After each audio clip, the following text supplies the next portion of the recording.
Hi guys, this will be just a very quick video, essentially summarising my experiences over the summer and offering some recommendations. This video is aimed at anybody who particularly fancies a trip busking around sort of Western Europe. So a little bit of background: I decided that I fancied going abroad and doing some busking and trying, where possible, to fund my travels just with playing music. Now, I'm an acoustic guitarist and singer.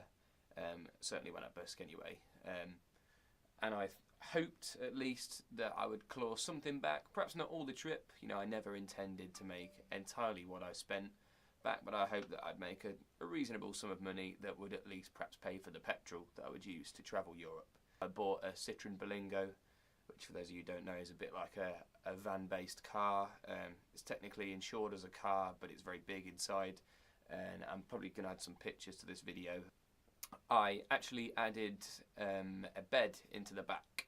I took out the back seats and built a wooden platform and put a mattress on top with some storage underneath. And yeah, decided that that would be a good way to travel. I didn't really intend to stay in any hotels or hostels unless I really needed to. I thought that if I could save that expense where possible and sleep in the van, that would make a lot of sense. I planned a 3-week trip, so you can see the route that I took around Europe. To start with, I'm going to talk about my method of transport and where I slept and how sort of good that was. So the van was comfortable. It was nice to drive around. I didn't spend a penny or a euro or a cent on accommodation. We slept in service stations, which was always free. We never actually got stopped by anybody. I'm not sure if what we were doing was technically within the rules. I know in this country they tend to have a 2-hour limit, but for us, sleeping in service stations was free and convenient, and it meant that we could spend the daytime in each city. We could do the drive into the next city the night before, pull up in the service station about 10 miles outside of the city centre, and drive straight in to start busking during the day. The one big drawback to driving around Europe isn't, you know, the road layout. You get very used to that very quickly, but it's the expense of it. A lot of the countries further east in Europe actually require their own permits as well. As far as I was concerned, it was only Switzerland and Austria that required a permit, but Slovakia and the Czech Republic also require you to have a permit. They're not hugely expensive, but it's definitely a cost that begins to mount up. The toll roads that are used in other countries without these permits are actually even more expensive. The drive that we did from Lyon in France to Milan in Italy cost us €85 in toll roads for what was, I think, only about a 4-hour drive. In hindsight, I probably should have bought a diesel because fuel is much cheaper over there. On the whole, I would suggest that unless you plan to sleep in the back of your car, you should definitely travel via rail or fly between cities. If you can keep your gear down to a minimum, which I'll come on to in a second, I wouldn't recommend driving. We spent an average of 2 days in each city, and we did 3,500 miles across the whole trip in 3 weeks, which is a lot of driving and certainly doesn't leave you much time to get a bit merry with the beer, which you're going to want to taste in Germany. I would say that travelling with a partner is definitely the best thing to do.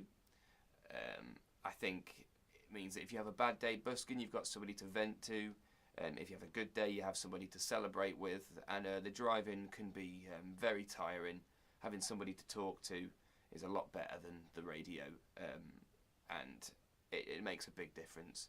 The security side of things, sleeping in a van, you're probably going to want somebody with you. The only upside to driving, I would say, is the fact that you can sleep in the back of it, and that did save a considerable amount of money for us. Again, a problem for me was the fact that I couldn't actually have a drink. When you're in Munich, you're going to want a few beers, and that was quite difficult to do, given that I'd have to drive to the next city probably the next day. So moving on to the specifics of the actual busking, I sort of checked the cities before I left for the trip and emailed the local councils where possible, looked at where I needed a permit. Given my experiences in the UK where the rules are there but not so strictly enforced, I thought the same would apply there. Unfortunately, as I soon found out, that's not the case. Besides, I think Brussels, where with a permit you can use one, there wasn't a single city that I went to where amplification was actually permitted. Actually, it was Frankfurt in Germany.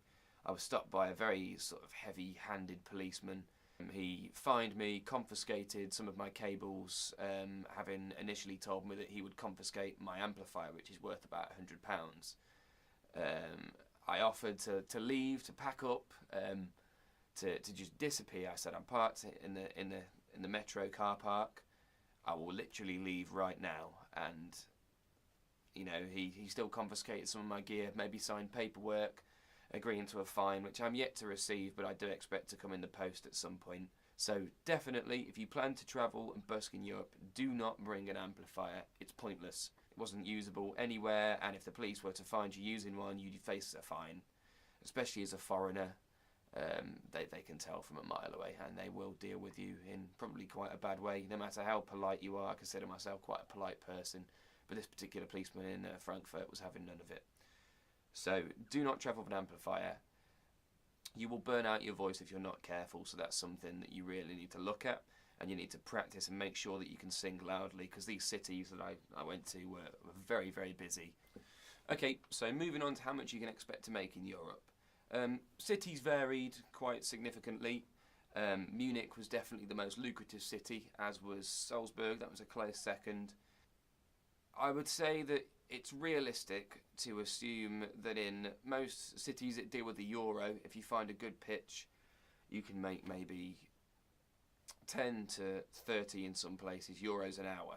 That's provided you have authorisation to play, you play in a good area, and the police don't stop you, which would happen within 20 minutes whenever I tried to play somewhere without full authorisation or clearance. As I've gone into further videos, in places like Paris, trying to find a pitch was incredibly difficult. It very much depends on the city and probably the day that you'd go there. I went in the middle of a heat wave. It was a flip-sided coin in that the weather was good, so a lot of people were out, but they were quite miserable and didn't really want to stand and stop and listen because the heat was so unbearable. Certainly don't go there expecting to make money back, but I would say that you could probably cover your food each day at the bare minimum if you're willing to play for a few hours and look after your voice. So to conclude the video, my top tips are: do not drive unless you intend to take a lot of gear and you're driving a motorhome. I would also recommend that you don't bring any form of amplification with you and you practice playing acoustically. Know your limits. Plan the trip when you're travelling on motorways if you do choose to drive. In the service stations, the locals aren't going to speak the same level of English that they will in the major cities, so you are going to have to scrub upon some sort of basics of a foreign language. Thankfully I learned some German and that was extremely helpful. Also, if you get into trouble with any kind of authority, being able to speak the language or at least show that you're attempting to do so will probably do you some favours. It didn't for me, but I think I was quite unlucky.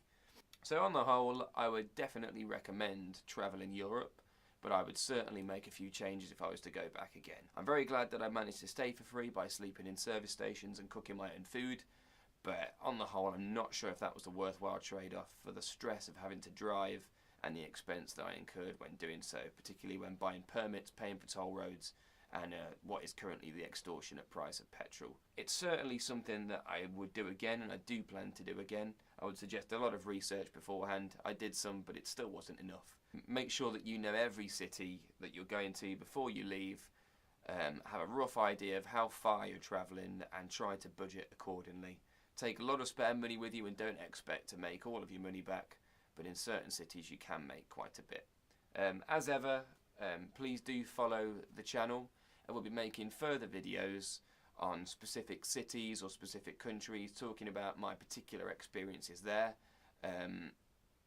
That would be quite useful if anybody's planning to travel to one country in particular and busk there, which I would probably do next time. I think I'll go back to Munich or Salzburg in Austria. So yeah, more videos coming talking about the trip, maybe a few videos from the actual trip that I took and some photos from there.